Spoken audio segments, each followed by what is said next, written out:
Yeah, folks, the November season of Marvel Snap has been officially revealed, which means it's time to review all of the cards in great detail here, discussing the decks they might be in, how strong they're going to be, and of course, rating them all from 1 to 4 stars. So let's go ahead and kick things off here with the new Season Pass card.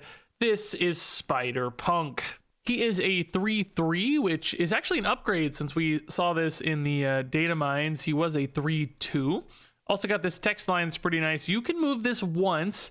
When this moves to a location, steal 2 power from the highest power enemy there. Now, a few things going on there. Number one, just the flexibility to move. That's great. Repositioning power can be a really valuable thing to do. Not to mention, stealing power is really nice as well, because that is stealing 2 from them and gaining 2 yourself, which is a 4-point swing, which is already on a 3/3.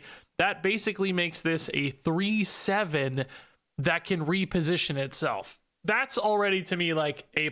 I think that's already just a really good card.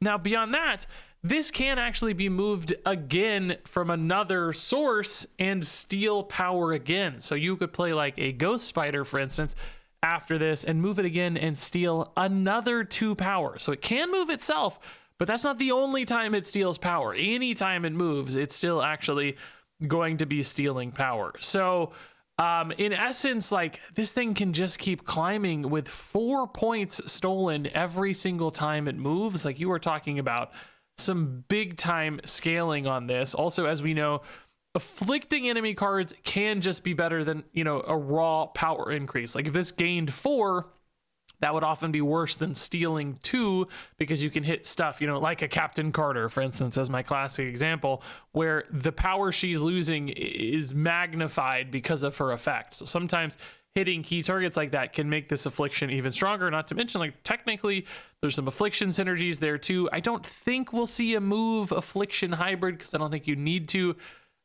make this good. I don't think affliction decks need this tool either. I think this is just another really powerful option that's, in my mind, like a little more consistent than something, say, like a Human Torch, which could be competing in the 3-cost slot for this. So it's like, I don't know if like all-in move decks just prefer Human Torch, especially if they have, like, you know, Living Tribunal or whatever to pay off some of that crazy scaling that it can do. This is like a little bit lower ceiling, but probably a higher floor, a little bit more independent and self-sufficient. So in some ways, I just like this better. I think you could see a lot of like more consistent move decks built around Spider-Punk. We're also going to see some additional kind of move synergy cards here, because I think this does enough to feel really good. And beyond that, I actually think this card looks good, maybe independent of move decks. I think this could just be kind of a 3/7 you run in stuff. You know, we've seen like these Angela, Zombie, Scarlet Witch, Horde decks, you know, where you need some stuff that can move to create space in those like Angela locations.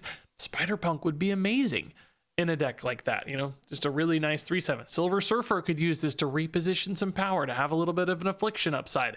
I think there's actually a lot of angles for this card to attack when it comes to deck building, because I think particularly with this buff, its base stat line is just relevant enough that you can toss it in as kind of just a good mid-range card. And then you've also got this entire move specialty, which can take this even further. So for me, I really think Spider-Punk just looks fantastic. All right, next up here is Man Spider. I'm actually so pumped to get Man Spider in the game.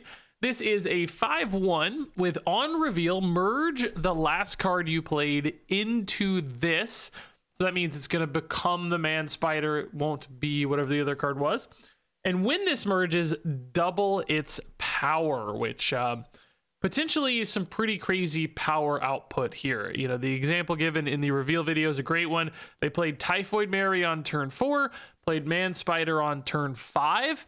That means you eat that Typhoid Mary, right? That's 11 total power, 1 + 10. That doubles up to 22, which makes, of course, Man Spider worth effectively 12 power in that case, going from 10 to 22. So kind of like a 5/12 in that instance. But also keep in mind, because that Typhoid Mary has merged into Man Spider, you can actually eat negative effects. Stuff like that Typhoid Mary or Starbrand or Red Skull, the classic off-going deck, as I like to call it, Man Spider could actually be a pretty cool addition there, where you're removing those downsides in case you missed Sauron or Zero or whatever, but then also just, you know, multiplying those big time stats. There's also some cool implications there with cards like Taskmaster, where this is now the last card you played that's a 22 power card, so you could just slam a 22 power Taskmaster, and between, you know, hopefully your 22 power plus Man Spider, your 22 power Taskmaster, that's a 1-2 punch that can absolutely just win you some games. Shadow King notwithstanding, right? There's obviously some answers, but still, from a raw power output standpoint, pretty cool. And the fact that it does remove some of those negative effects could be really nice as well.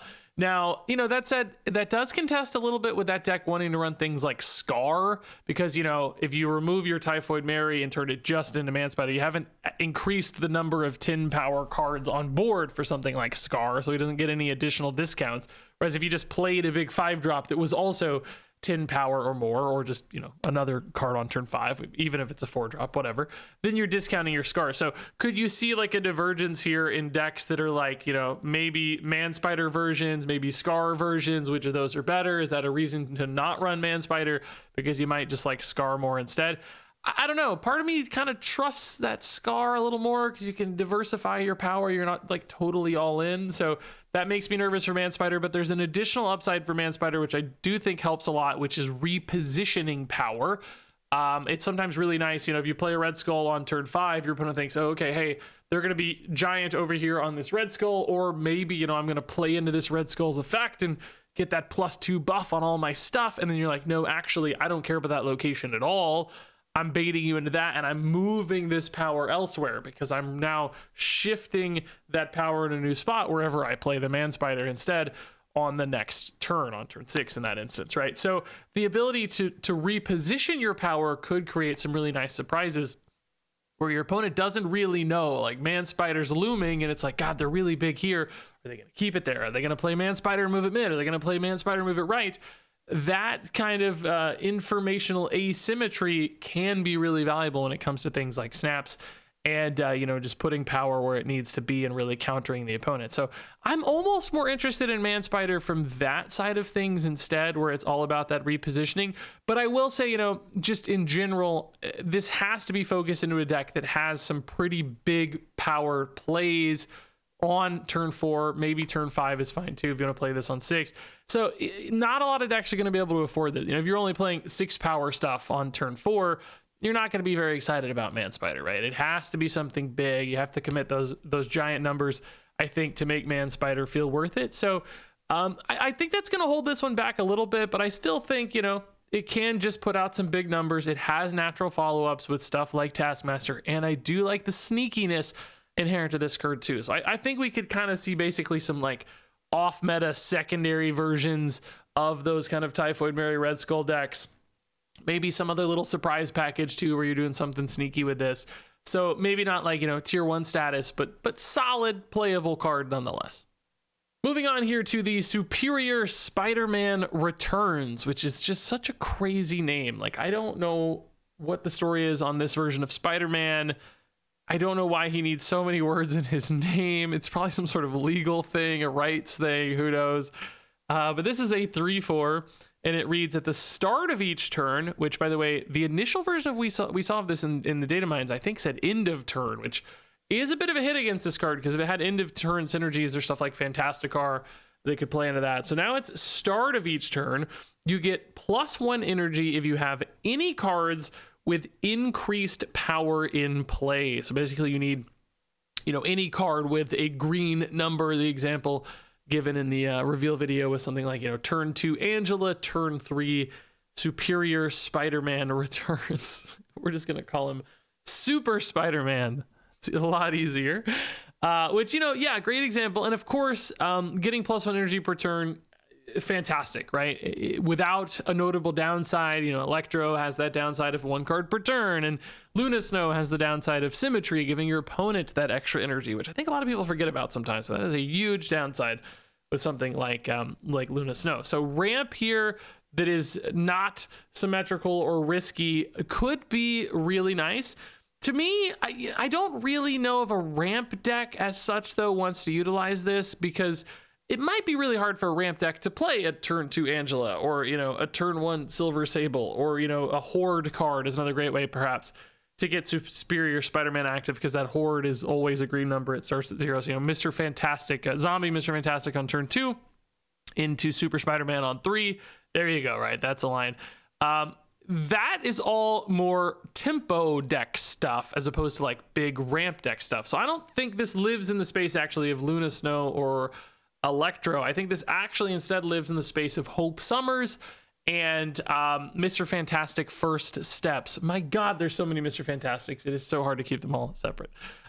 So, you know, in other words, one of those 3 drops that helps a like tempo-y or mid-range deck kind of accelerate into some more powerful mid-game plays. Doing some big stuff on turn 4, turn 5 with an extra mana to work with can help you cheat out a couple cards and do some big stuff. And I suspect there will absolutely be some variation of that deck that makes sense where this feels worth it just because you have some way to go green on turn 1 or turn 2. It might literally just be, you know, Angela and Zombie Scarlet Witch and Zombie Mr. Fantastic for a Horde deck. I think this could totally slot into that world and make sense. You know, Silver Sable, I think, was the other example we talked about. You know, that's a fine tempo 1-drop. That said, you know, I've seen a lot of people crazy excited about this card. I think there's still a bit of a narrow limitation here on what this can fit into. A lot of decks just won't have the green number on turn 1 or 2. Like, you have to kind of think about it and work for it. Not that it's like hard to do necessarily. It's just a lot of decks won't do that consistently enough to make it feel like Super Spider-Man here is worth it. And, you know, it's also just competing against a lot of other really good 3-drops that do similar sorts of things now. Fantastic First Steps, Hope Summers. Is this notably better than all of those? I like that it's kind of a set it and forget it. That's nice. You don't have to keep like reinvesting into it like Hope Summers, for instance.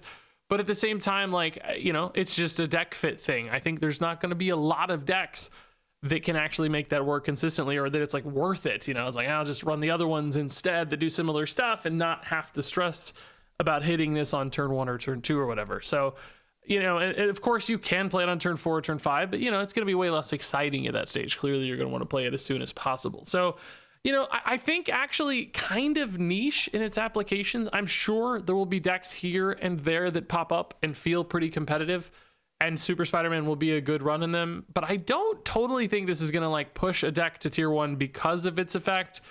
And I don't think it's going to go nuts all the time and be like the baseline either for a lot of decks. So good. It has real potential. I think it's 100% playable, just again, kind of focused like our last card. Moving on here to Ezekiel Sims. This is a 2/2, I think exactly the same as we saw him in our Data Mines video. He reads, after you play a card with higher power here, give this +2 power and move this to another location. So basically a little chain here. As long as you keep playing bigger stuff, he's going to keep bouncing around on board and scaling up. So, you know, you play this on 2. Actually, on turn 3, really significant change that Spider-Punk went to 3 power, because now this is a fantastic follow-up on turn 3 that wouldn't have been before. A Torch could be another one, right? But that's going to make Ezekiel Sims a 2/4 already, and he's going to move. And keep in mind, by the way, like, I think that's already good. I want to be clear. I think a 2/4 that moved once is already good, because you've already buffed your Hydra Stomper, you know. Potentially Kraven's probably not down if you've played on curve, but, you know, like later in the game, he's also just going to be a Kraven enabler every time he moves. Like, you're already okay with a 2/4 that buffed the Hydra Stomper, right? And you're not done, because 2/4 is still going to be really easy to proc again. You know, you play a Silk who's 5 power, who's bigger than Ezekiel Sims at 4. He's going to move again and go to 6, and then, you know, maybe at that stage he is hitting a Kraven, right? And he's still buffing a Hydra Stomper. And then your Hydra Stomper is big enough that you can play the Hydra Stomper potentially. Maybe Hydra Stomper's up to 7 now, and Ezekiel Sims goes up to 8. And I think like getting this to 2/8, maybe 2/10's a little hard. Although, you know, I think Heimdall could get him up to 2/10 at some level. Like, I don't think it's crazy to get this to 2/8 pretty consistently. I don't think you need to be happy, though. I think a 2/4 is okay. I think a 2/6 is already good. I think a 2/8's great, and anything beyond that, like, forget it. And the fact that he's just bouncing around so much, right? He's still doing other things for your deck. He's still hitting your Hydra Stomper alongside a Silk, right? He's still hitting a Kraven here and there. and you've just got all these move activations just popping off time and time again, thanks to your Ezekial Sims. So ultimately for me, I think this just looks like a really good like baseline power output kind of card in one of those spammy move decks that's just trying to move everywhere. I could see this being, you know, a real powerhouse. Playing a 2/8 or a 2/10 feels, I think, probably quite good in that sort of package. So like, yes, there's some conditionality. Yes, there's some timing. Like if this comes down later in the game, you're not as happy, but even on turn 6, like I said, you know, just getting one hit on this, pushing it to 2/4 and maybe like activating a Craven because you played this on turn 6, not a disaster, man. A 2/4 is above rate, really, and you're maybe getting some upside. You know, it might be worth an additional 3 power if it hits a Hydra Stomper and a Craven, right? So it's like, yeah, I think fantastic on turn 2 when you can chain this 3 or 4 times. Probably still okay late in the game as long as you can activate it once. I think that's a really good sign for this card, and I think this is going to be a great tool for those spammy sort of move decks. So next up here is Spider-Man Noir. This is now a 4/6. It's got a big upgrade. It was a 4/4 when we saw it initially. It reads, on reveal, if your other cards in play cost exactly 8 total, add the top card of your deck here and set its power to 8. So a little bit of a puzzle card here, which I love this kind of design. Like this is a really cool little design, kind of a deck building challenge, kind of a play challenge as you're going through a game, lining up exactly 8 energy when you play your Spider-Man Noir. There's something pretty cool about that. Now, to be clear, I think this reward is generally fantastic. Like, you know, setting a card to 8 is going to very often be good because you're going to build your deck in a way where like everything that it hits is going to be amazing. You know, maybe you put stuff like Iron Man in your deck so that sometimes it hits an Iron Man and you're like, oh my God, an 8 power Iron Man is just completely insane. I get a 4/6 and a 16 plus power Iron Man. Like, forget it. That's game winning, obviously. Now, that said, you also have to build your deck in a way that can satisfy the demands of the Spider-Man Noir. So you're going to have some stuff that's maybe not always perfect. But, you know, if you just have like 1s and 2s and 3s, they're probably still going to net, you know, 4 or 5 power very often from the Spider-Man Noir, even if they don't scale in any like extra ways. Now, the challenge, of course, is lining this up in an organic fashion, particularly by turn 4, which is going to be tough. It is possible to do with, say, a 1-drop, like, you know, maybe you run Quicksilver or whatever. Mr. Sinister on turn 2 is actually 4 energy because it's a 2 and a 2, right? So that's 1 plus 4. That's 5. Turn 3, you play your 3-drop. Boom, you're on 8 already for the on-curve Spider-Man Noir. Now, any game that you don't hit Mr. Sinister on turn 2 might make your life a little harder. There aren't a lot of other ways to basically cheat energy, so that might push this back to turn 5. So, you know, you could basically play like a 3-drop, undifferent 4-drop, that's 7, and then on turn 5, play a 1-drop and Spider-Man Noir so that the 1-drop pushes you to 8. Spider-Man Noir on 5, you know, now you're there, but you perhaps have to skip turn 1 and 2 in order to line that up. I guess you could play your 1-drop and skip again on turn 5, or play it after Spider-Man Noir reveals already on turn 5, whatever, right? There's a few combinations there, but a little bit harder, you know, like on turn 4, it's going to be really hard without Sinister. Turn 5, you know, there are other options. I will say Sinister's a pretty good card to hit off Spider-Man Noir as well. Like if you summon the Spider-Man Noir off the top, it's 8, and then it copies itself into 8, right? That's a 16-point summon. So, you know, that's kind of cool as well. You could maybe have stuff like Brood in there, some kind of summon style deck for this, right? But it's not trivial, and you're gonna have to make some like hard decisions and sometimes like play to your outs, like, oh man, I don't have the 3-drop right now, but I have to trust that I draw it and play my 2-drop. If I play my 2-drop and miss my 3-drop, things are gonna get weird on the math again, right? It's kind of hard to sequence all of that out and plan for it, and I think it's gonna be even harder to build a deck that makes all this work. So like in essence, like, yeah, the payoff here can be really, really great, but I think it's going to be so challenging to build a consistent deck around this that's like, I don't know if it'll be worth it, you know? It's like, because you got to have the right stuff to activate it, but also the right stuff to pay it off, and I think those are going to butt heads a little bit, and I can see why this got buffed, basically, because it probably needed the help, because it's probably just not very good or really worth the squeeze, basically, in this instance. So I don't know. I'm really excited to play this. I think it's going to be super, super fun to puzzle this out, but I do not think this is probably going to be a meta force. And ultimately, I think it's a card you probably have to lean into so hard that it could just kind of get forgotten rather quickly. But you know, I will say, like, this is one you could bank for a long time. And just as the card pool gets bigger and bigger and bigger, you know, maybe even 2 or 3 years down the line, if this doesn't get affected in some way, there might be some stars align, and at that point, this does have a really high power output potential. So I don't want to totally write it off. Like, you know, this can do some crazy stuff. It's just, you got to do some crazy stuff to make it happen, which right now feels like that's going to be a bit of a struggle for sure. So next up here is the Prowler. This is 3/4. We got the updated official art here since we looked at this last time. Reads, on reveal, add 2 Thief's Tools to your hand. Set their cost to 0 if a card moved last turn, which we know it's not going to be hard to move cards. We just saw crazy Ezekiel Sims stuff. We just saw, you know, Spider-Punk, a lot of little move support, kind of a spammy move deck as well. We're going to see even more move stuff to make this seem pretty likely. And when we look at these Thief's Tools, they're pretty great. I think actually a lot of them are kind of playable for 1 energy, which is their base cost, and they're certainly fantastic for 0. Flight Harness reads, on reveal, give your highest power card here +1 power and move it to the right. So another fantastic move activator, like a 0 cost move activator on something like Human Torch there, dude. Are you kidding me? Pushing Torch up 1 and then moving him, doubling him, like, man, fantastic. Like, just incredible move card.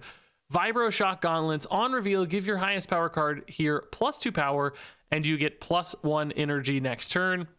Hey man, 0 cost +2 power, already fine with that. I got a little chimichanga almost, you know, but then also bonus energy, like, yes, okay, sure, why not, right? Like, that's fantastic. Weave in some extra stuff. And then Remote Mines, on reveal, afflict the 2 highest power enemy cards here with -2 power. So basically a 4-point affliction there, which again, we've talked, affliction can have additional upsides beyond just the power. So it's, you know, sometimes 4, sometimes more if you hit that Captain Carter or you know, hurt an Iron Man's scaling or whatever, right? There can be some pretty awesome stuff.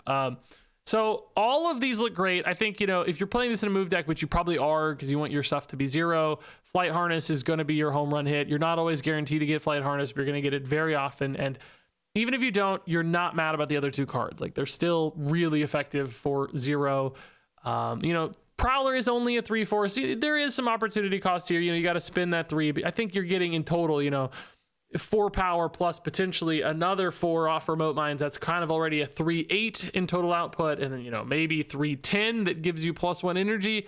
That's crazy. Flight Harness could be worth just a ridiculous amount of power. So it's even hard to calculate. But in essence, if you're hitting these cost discounts, this is usually like a 3/10 or better, but like with additional upside and utility, which I think is 100% going to be worth it.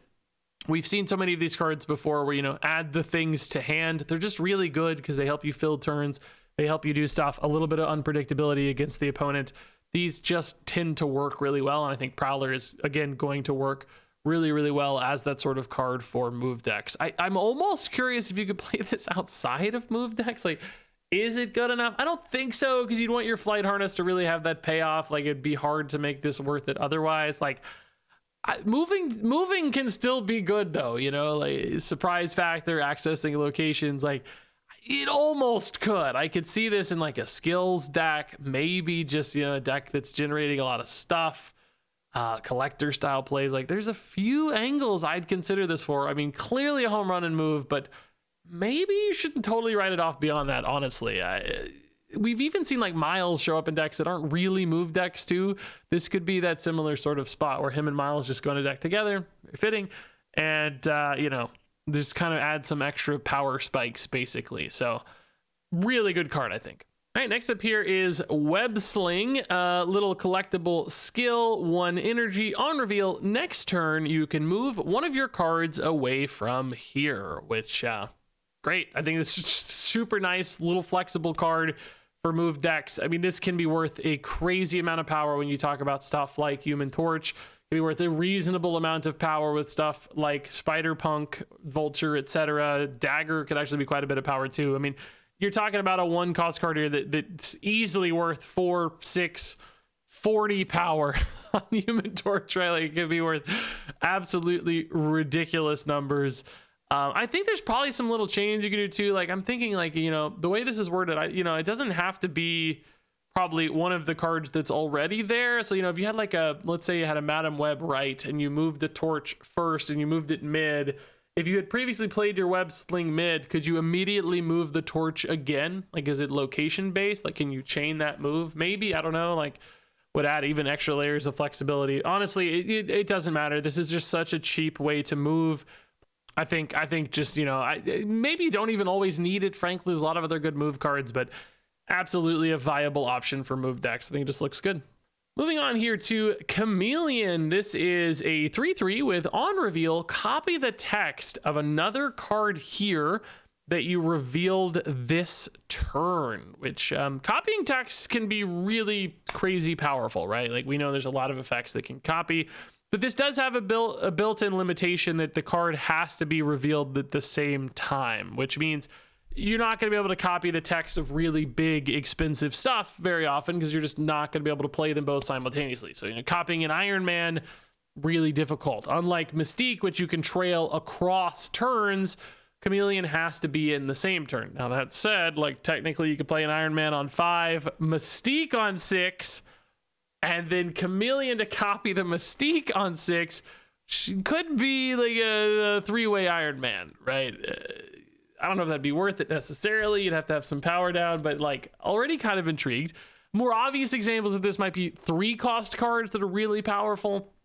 So stuff like Silver Surfer, I think it makes a ton of sense. You know, on turn 6, you just play Surfer and Chameleon together. Nice 1-2 punch. You already laid out some broods or whatever to get a ton of power out of that. That could be great. Cerebro, you know, again, he's 3 powers. You might have to only limit this to Cerebro 3. Maybe not always better than Mystique.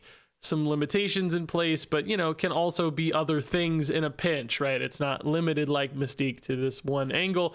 Can go across any kind of card text that you might want to copy. So I don't know, man. Like, 3 is a cost where it's like just a little high for some decks to want to utilize, but I think there are still some combinations, particularly Silver Surfer jumps out at me right away, where this seems worth it to me. I don't think it's going to be an all-star. You know, it's not going to like open up any crazy deck right away or push anything to, like, you know, broken status just because of Chameleon.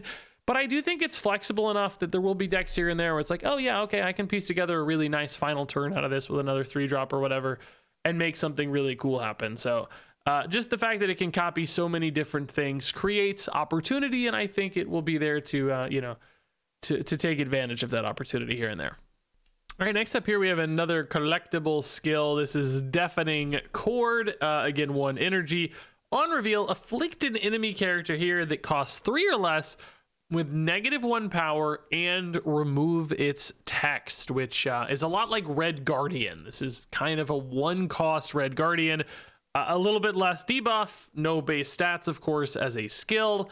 And only affects things that cost 3 or less. So you can't hit the Iron Man, but you can hit the Captain Carter for my classic examples. As always, that said, I still think this is going to feel really worth it in some instances. Red Guardian's really powerful. There are still some really nice 3-cost things you might want to hit. And sometimes that could almost even be useful, that it's targeting and like ignores a big dumb guy, but like targets the little key thing instead, you know. Cerebro's probably not a good example, but you know, ignores the Valkyrie and hits the Cerebro because the Valkyrie is too high cost, right? That's a bit of a stretch for that example, but I think you get the idea. So, you know, probably not upside, but still fine. I think there are going to be targets. So, you know, cool utility. My real question for a card like this, I guess, is like, who is running it and why? In other words, like, in a vacuum, if you just find a game spot and you just magically generate this card, you're going to say, oh yeah, okay, yeah, this is nice and useful. It's great. But you have to have a context for which the card is being run. There's opportunity cost to run cards. You could run something else instead. And most decks just have defined game plans and have synergies and stuff that they're trying to play to. And this doesn't really feel like it fits in all that well. Maybe, you know, a skill deck, it could be a reason to run this if you're just committing to a lot of skills. You know, you got Nicholas Scratch or whatever, you just need skills. Maybe that helps. Maybe an affliction deck could utilize this. It's not a big affliction, but you know, it's cheap, it's flexible, just throw it in, have like some utility alongside your affliction if you're playing for afflictions. Otherwise anyway, it might be kind of free feeling. Still don't feel like it's maybe worth the slot necessarily, but it's not crazy. It's one of those cards where it's like, if you have this in your collection, you could probably find a deck or two that, you know, it fits in just fine and it makes sense. I don't know if it's one of those cards I'd expect you to really like go out of your way to play, if that makes sense. I don't know if you need to go buy this because it's like must have for a deck or whatever. So like good, I'd say, like undeniably just kind of good, but at the same time maybe just a little forgettable, if that makes sense. So our final card here is Hydro Man. This is a 5/8 with on reveal set the cost of each deck's top card to 1. And I was thinking, you know, we just played that big ramp deck yesterday, and this feels like it would be a really good card in that kind of deck where, you know, you play Luna Snow on turn 3, you play Hydro Man on turn 4, you've got some giant 6 cost thing in the deck that gets discounted down to 1, which is particularly nice going into turn 6 with 7 energy. If you've got that bonus energy from your ramp deck, because you could play a full cost 6 drop and also a card that was set to 1. So, you know, you could play both Doctor Doom and Odin all at once out of nowhere and surprise the opponent. And hopefully, because your deck is much greedier and bigger and more expensive than your opponent's deck, you will likely, you know, realize an asymmetrical benefit from this cost discount compared to your opponent, because they might literally just discount a 1 cost card or 2 cost card or whatever. Might be harder for them to, you know, net as much upside as you'll naturally net from this. There's some risk there. You could hit the destroy deck's null or whatever and give them a crazy play, right? Like, some risk inherent to it, but on average, I think you would net a pretty big benefit. So, you know, I actually do like this card. I think there's a lot of those big style decks. Maybe it's just because that's the kind of deck I like to play. And, you know, I can like see this working, and I just had a ramp deck yesterday that worked relatively well. I will say this doesn't play super nicely with Electro, because you know, having a 1 cost card doesn't help if you can only play 1 per turn. So, you know, you might need a different kind of ramp. Maybe Super Spider-Man comes in there. Maybe you have to rely on Luna, maybe Corvus Glaive. You know, there's definitely other angles to go, but I still see something for this one. So I don't think it's anything crazy. I don't think that's going to suddenly make ramp decks tier 1 or anything, but I think this is going to be kind of a little offshoot of ramp that's like this super off meta sort of thing. All right, so all that said, let's go ahead and rate these cards from 1 to 4 stars, starting with best and going to the worst. Spider-Punk is a 4-star card. The Prowler is a 4-star card. Ezekial Sims is a 4-star card. Super Spider-Man is a 3-star card. Web Sling is a 3-star card. Chameleon is a 3-star card. Man Spider is a 3-star card. Deafening Chord is a 3-star card. Hydro Man is a 2-star card. Spider-Man Noir is a 2-star card. Yeah, there you go. Pretty strong month, I think, actually. If you like Move, you're eating real good. If you like Spider-Man Universe, you're eating pretty good. I think Chameleon could spike some decks with some interesting stuff. Superior Spider-Man could spike a couple decks. I think some fun deck building challenges around Spider-Man Noir. So a little bit of everything, perhaps. You know, some big stuff, some small stuff. Move, though, definitely eating the best. So pretty fun month, but share your thoughts on all these cards down below. Let me know what you think. As always, curious to hear those thoughts. And of course, stay tuned to see all these cards in action before too long. That said, thanks again for watching, and I guess I will see you around.